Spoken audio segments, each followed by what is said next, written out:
Hello, everybody. Ryan Carpenter here with No BS Golf, presented to you by P45 Knuckle Down Golf. We have had one crazy summer, folks. Been busy, busy, busy up there at thegolfpub.com. If you have not visited, please show up, come by, stop in and say hi. You don't even get into the bay, just have a beer and look around. But I'll tell you what, lesson schedule, man, it has been summer.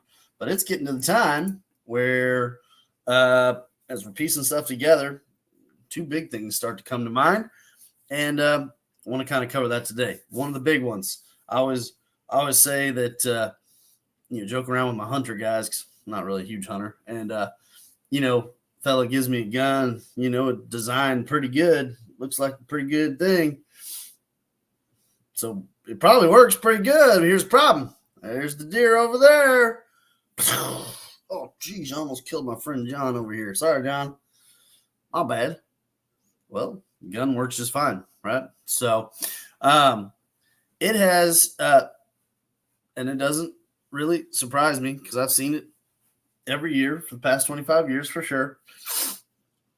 There are a lot of common errors made when trying to understand, this whole golf club thing here that we get told to use.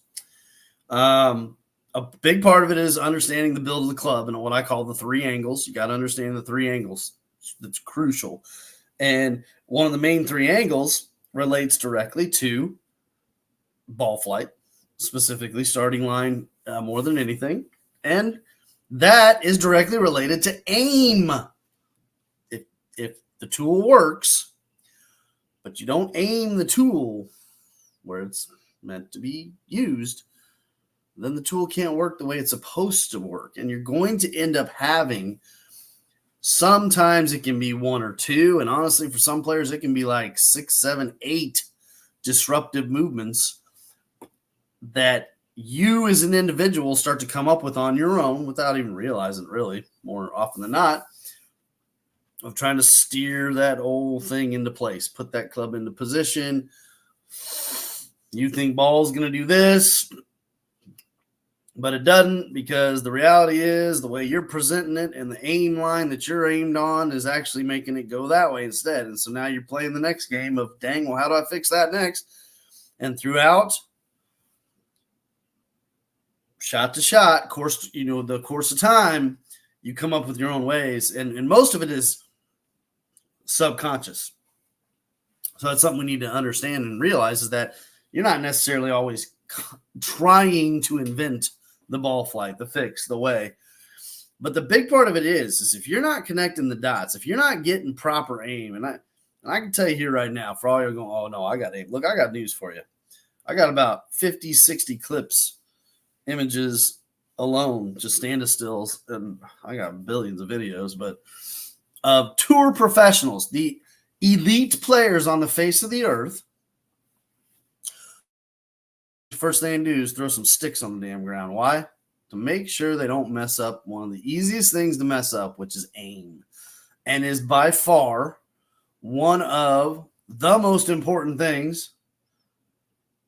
But beyond that, it is the one of the most overlooked things. I'm talking to you, teacher people. BS.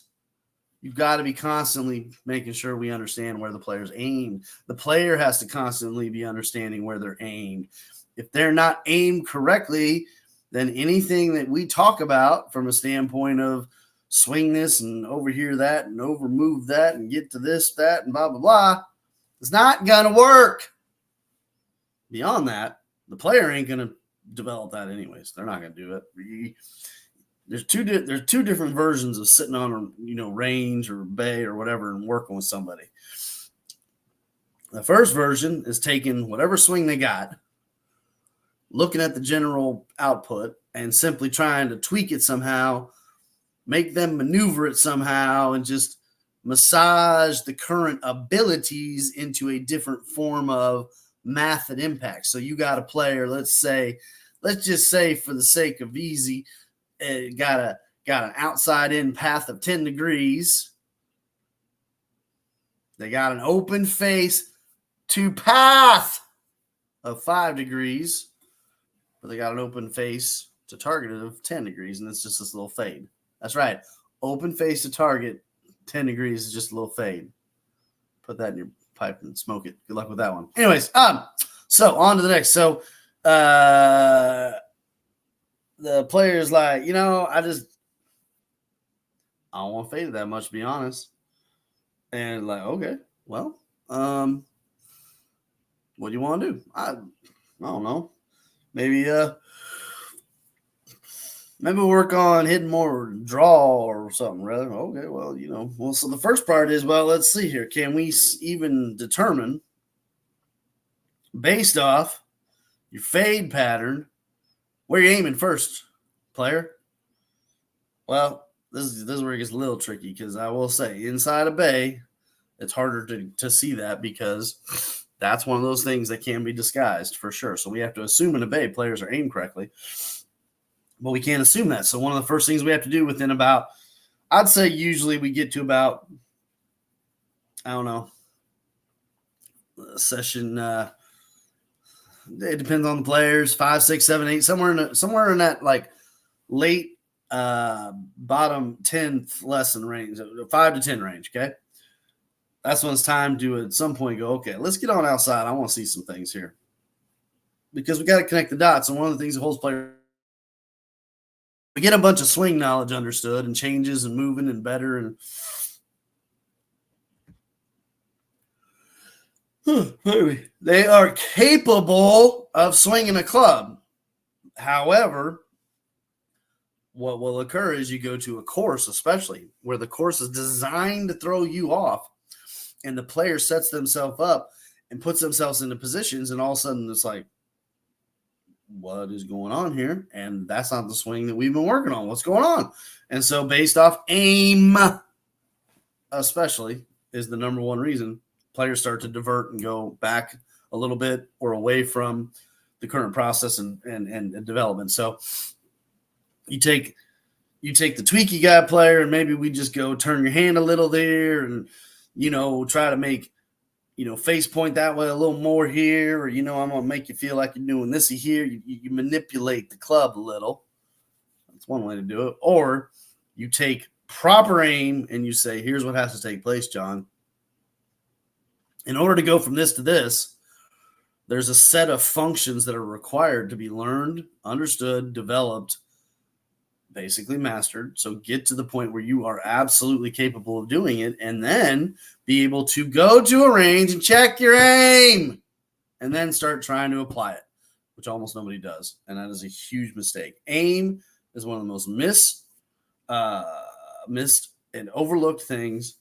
And it is so crucial to developing a long-term lasting big time effect on the game. And if you're not paying attention to it, then I got news for you.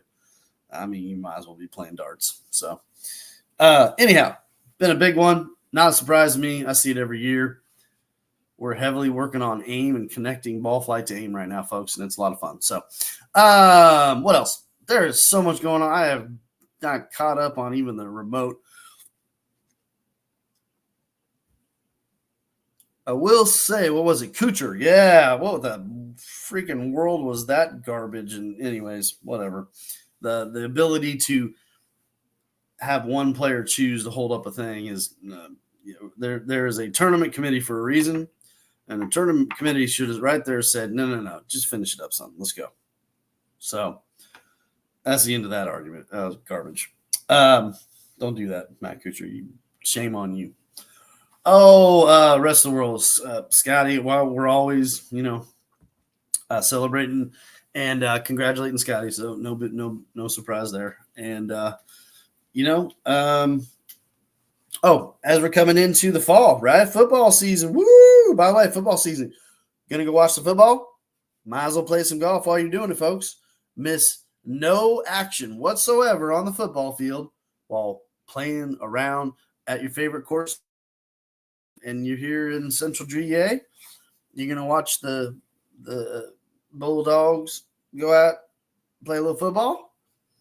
Awesome. Why not play at, I don't know, Cabo San Lucas? Cabo del Sol is one of the coolest courses in the world. Why not play Pebble Beach while you're watching the dogs? Whatever. So head to the pub, play some golf, drink some beers, watch some football.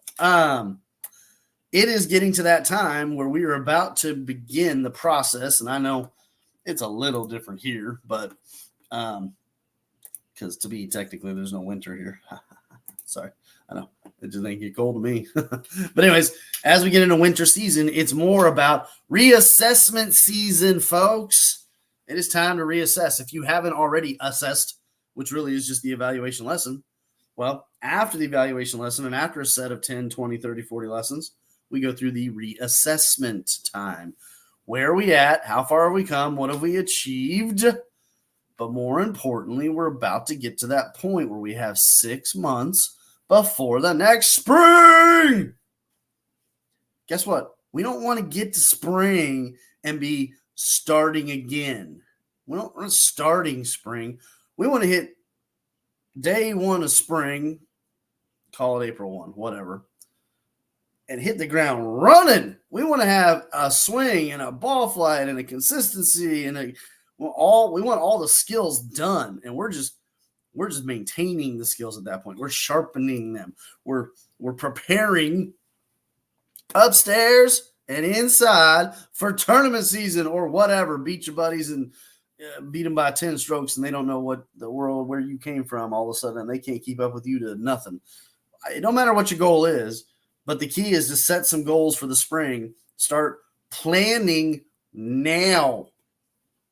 I know what y'all do. Y'all do it the same every year. I see it every year. I hear it every year. And then April 1 comes around. Somebody comes bopping through the door. I'm ready to get started. And I'm like, where you been all winter? Now's not the time. So we want to go back.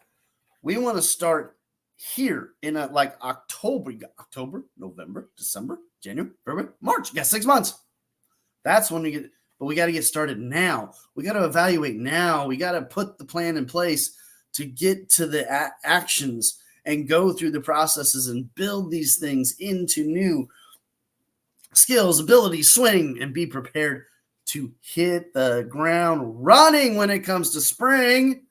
Heck yeah. So don't delay. Get your evaluation lessons set. It's still going on, all for free. You have to have that information to know how to make that decision. That information is vital to the possible future success that you may be seeking. So hit me up. Let's get that scheduled. I'll try to get back on. I haven't been doing a lot lately, but I'm going to get more as things try to settle. I like to say things settle. Yeah, nothing ever settles now. So don't matter. We're busy and it's good. So come on down. Come check things out. As always, please subscribe, like, share. Boy, I would love some comments too on the old YouTube and Twitter at P45KDG. Email P45knuckledowngolf@gmail.com. As always, you can also find me at the Golf Pub, www.thegolfpub.com. Till next time, folks, if you have any questions, anything you need, let me know. For now, we'll see you later.